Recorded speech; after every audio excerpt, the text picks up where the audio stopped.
A map appears and promises to prove Vinland as fact. It looks old, convincing, almost inevitable. Experts study it and feel like it fits. Its name becomes legend, the Vinland Map. If it were real, it would change the order of discoveries. Because Vinland comes from sagas, not schoolbooks, the map seems to date from the century when no one expected this. And that's where the danger begins. Looking old isn't being old. The story starts with an origin that's far too vague. The map doesn't arrive alone. It arrives with friendly manuscripts. That creates a perfect setup for automatic trust.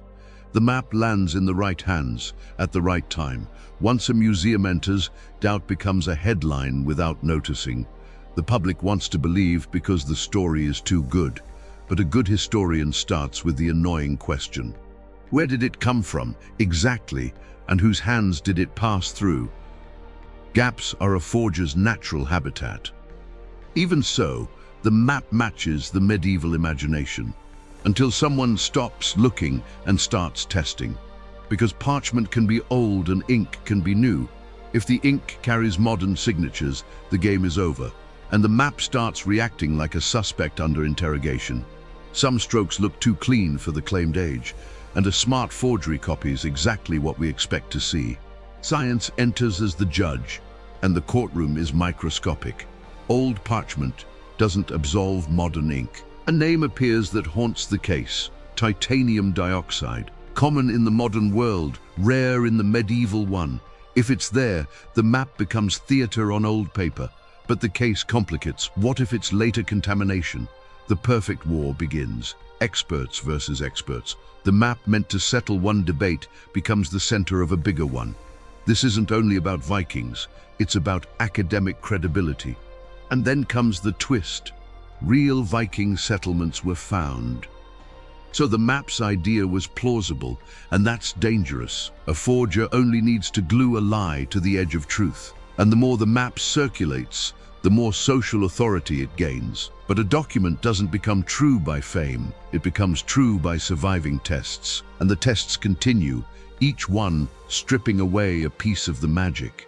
When the magic falls, the most human question remains: who did this? Pulling this off takes money, skill, and a craftsman's patience. And the best fraud arrives with an origin that's almost verifiable. The map fools people by exploiting our hunger for a monumental discovery. And when hunger meets a convincing object, even trained minds soften. Historical truth isn't a feeling, it's a repeated process. And the process is cruel. It doesn't care about beautiful stories. It cares what the material reveals when no one is trying to believe. And material speaks in fibers, grains, reactions, and contradictions. In the end, the map doesn't topple Vikings, it topples our rush to conclude. The biggest deception wasn't the ink, it was instant certainty. And if one map bent the world's trust, other proofs bend it too. Now let's go back to the start and open the whole box. The map emerges in the post-war era, in a market hungry for rarities. Collectors and institutions know great finds can remake reputations. And a map that predates Columbus is an intellectual bomb. But a bomb needs a fuse, a convincing origin story. The origin is told in fragments, and fragments turn into myth fast. The map looks like it aged with real time and dignity. Forgers imitate wear better than they imitate history, and history is where the mistake eventually shows. The first check is visual: stroke, style, curve, pressure, hesitation. The map looks too confident, like it knew it would be judged. And that's a sign. Frauds are designed to persuade. The second check is material: fiber, collagen, parchment preparation. Parchment can be centuries old and still receive ink yesterday. That possibility turns every map into a crime scene. Now science searches for invisible signatures in the pigment, and modern signatures often reveal the true error. The map could be half true, and that confuses more, because it confirms a real idea with a false proof. And the brain loves closing the story with any convincing piece. That's the trap. If it looks right, it is. But the lab doesn't care about appearance, it cares about composition. And composition is where titanium dioxide shows up again. The problem is, titanium doesn't automatically mean fraud. It could be contamination from air, glass, or handling. So the case demands repetition, different methods, different labs. And repetition is where truth tends to survive. Meanwhile, outside the lab, the map's fame keeps growing. And fame creates pressure. No one wants to be first to say fake, because that topples reputations and old decisions. But science doesn't negotiate with reputation, it measures. And measuring means destroying a tiny piece to save the truth. Preserving too much can hide too much. The map becomes a symbol, and symbols are hard to dismantle. So skeptics attack the details, lines, tones, hand pressure. They check the geography too, what the map shows and what it leaves out. Great frauds don't fail from ignorance, they fail from too much intention. Like every stroke is asking for approval, while a real document asks for nothing, it simply exists. Perfect is often the first clue of fraud. Now the story turns into a scientific thriller, because chemistry decides it, not romance. Tests search for components typical of industrial pigments, and when they find them, the map loses its footing. But defenders insist it could be a historical exception, and exceptions are the last hope of a disputed piece. Then more science arrives, with finer techniques and less wiggle room. The map is re-examined like a stolen painting. Layer by layer, the ink reveals how it was applied. An application says a lot about era, hand, and method. The forger may have used genuinely old parchment. That makes the crime elegant, and that's why it lasts. And it makes it feel like history itself confirmed the lie. Now you see the trick. Truth doesn't come in a single piece. It comes from convergence between independent proofs. And when proofs converge, the perfect begins to crack. The map stays beautiful, but beauty isn't authenticity. Authenticity is resistance to repeated questions. And repeated questions always return to the same point: the ink. If the ink is modern, everything else becomes stage dressing. And the case shifts from discovery to lesson. A lesson about how desire can beat caution for a while, and how caution returns when the lab speaks. The map fools us because it tells the story we wanted. A story of pioneers, discovery, and definitive confirmation. But the real story is different. A well-placed trick, placed exactly where truth was already possible. And that's why the whole world lowered its guard for a few years. Now let's fill in the missing link, how doubt became temporary consensus. First, the presentation. The object is shown with care and ceremony. Then social validation. Experts saw it, so it must be. Next, the display case.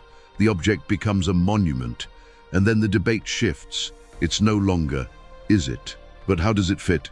When the debate becomes fit, the object gains years of life, until someone changes the question, not how it fits, but what it's made of. And what it's made of doesn't negotiate with narrative. Truth can be boring, and that's why it's reliable. It speaks in millimeters, fibers, and molecules, not epics. And that's how the definitive proof became a definitive question. The question is, why would someone do this, and why did it work so well? Let's build the forger's profile without needing a name. They had to understand history, chemistry, and psychology at once. They had to know what an expert expects in a medieval map. And they had to deliver exactly that, with calculated imperfections.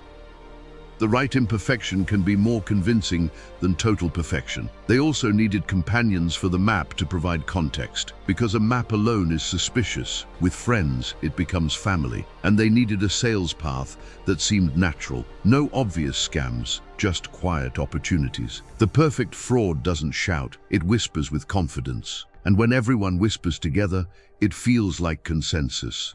Until science cuts through the whisper with a hard datum. And then the silence changes color, from gold to cold blue. The same object can look holy in a museum and suspicious in a lab. Now we'll speed up the technical side without losing the story. Medieval ink is typically made from specific organic and mineral mixtures. Modern ink carries industry, purity, and repeatable patterns. Repeatable patterns show up as too much cleanliness under a microscope. And titanium dioxide is one of those modern world signals. But how do you know whether it's inside the ink or settled later on top? The answer is in distribution, not just presence. If it's mixed into the ink, it sits inside the stroke, not just on the surface. Truth may hide in a grain smaller than a hair.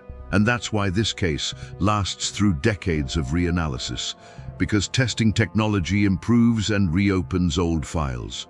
And each new technique asks the map the same question, with sharper precision. Meanwhile, the public narrative resists because it became collective memory. And collective memory is harder to correct than a lab result. A story can stick even when the proof peels away.